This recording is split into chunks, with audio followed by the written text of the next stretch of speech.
Hey guys, Sam from Work Life Glue here, and today I'm gonna be making some chili. It is so cold outside, guys. It's like in the negative hundreds. I'm exaggerating, but you know, chili would be a perfect recipe to show today because you know it's nice and comforting, warm. It just fills you up and just so I don't know. I can't even explain it. It's just so good. So today we're bringing you a beef and pork chili recipe. So let's get to it.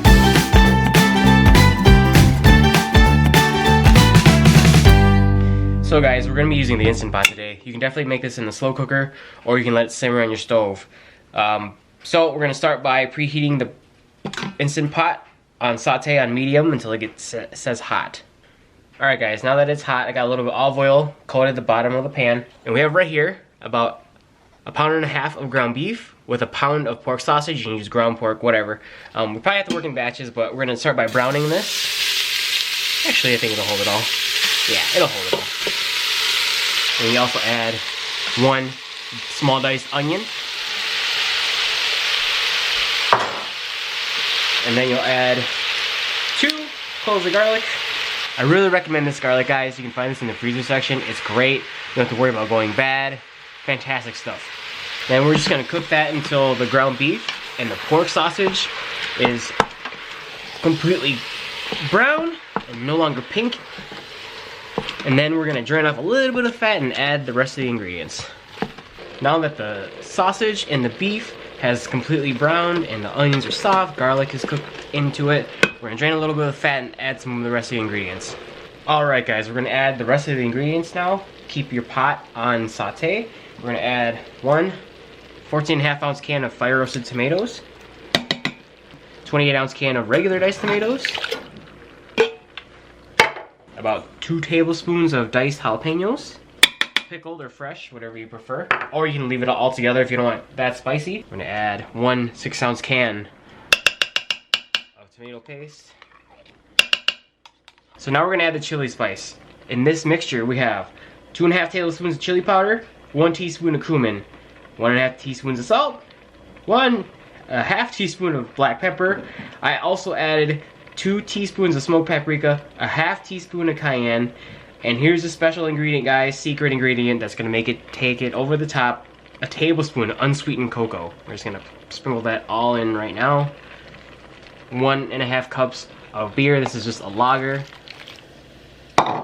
This is 1 can of black beans and 1 can of red kidney beans, drained and rinsed. You can add 2 cans of black beans, whatever you want to add. Just 2 14.5 ounce cans of beans, drained and rinsed, and either a cup of water, but in this case we're gonna add a cup of beef broth. And since we like it a little bit smokier, a little bit more heat in this house, we're gonna add a couple dashes of hot sauce. We really love El Yucateco in this house. Black, you can add a couple of dashes right there. Perfect. And now we're gonna mix all the ingredients together and let it simmer for a little bit so that all the flavors can incorporate, and then we're gonna put it on pressure to cook. Alright guys, so I turned up the heat on this. I turned it to the more setting on the saute feature. Let it hit a hard simmer, almost a boil for like 10 minutes now. Kind of cook a little bit of that beer alcohol off. And then we're gonna turn this off, and then we're gonna put it on to pressure cook on manual for 15 minutes. Also, by having it hit this hard simmer right now, almost a boil, honestly, it's gonna allow this to come to pressure a lot faster than from a cold, non-simmering state.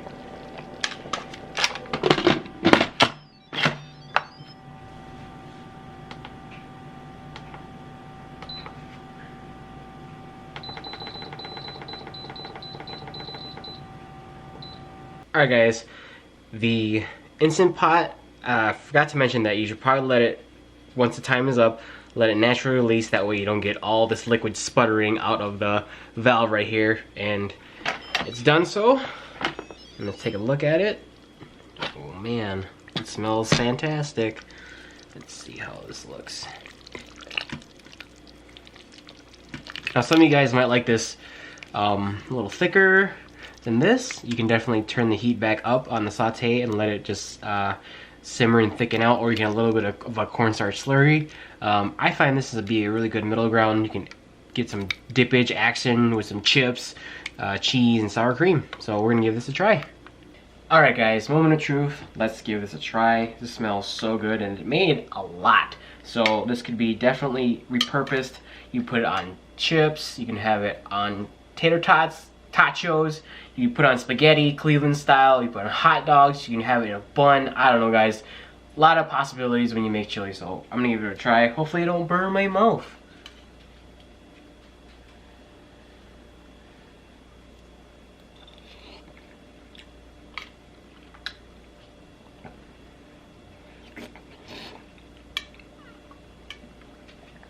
So much flavor. Can't taste the beer, but definitely adds that extra depth of flavor. The cocoa, you'd think you'd taste chocolate, but you don't. I don't know guys. You can't beat an Instant Pot for making chili. It literally took me maybe like an hour, whereas, you know, in a slow cooker it probably take, you know, 6 to 8 hours on low. You can definitely do this on the stove. It takes about an hour. This is such a family-friendly, kid-friendly meal. If you don't want it to be so hot, you can take out the jalapenos. Obviously, don't add a cayenne pepper or as much hot sauce as I did. Very versatile recipe. Added more chili powder if you'd like, more cumin, less cumin, etc. I just want to thank you guys for watching, and as always, don't forget to like, comment, and subscribe, and let me know what's your favorite chili recipe, and I'll see you guys in the next one. Peace. So, let's get started. Oh, it's hot! Oh man.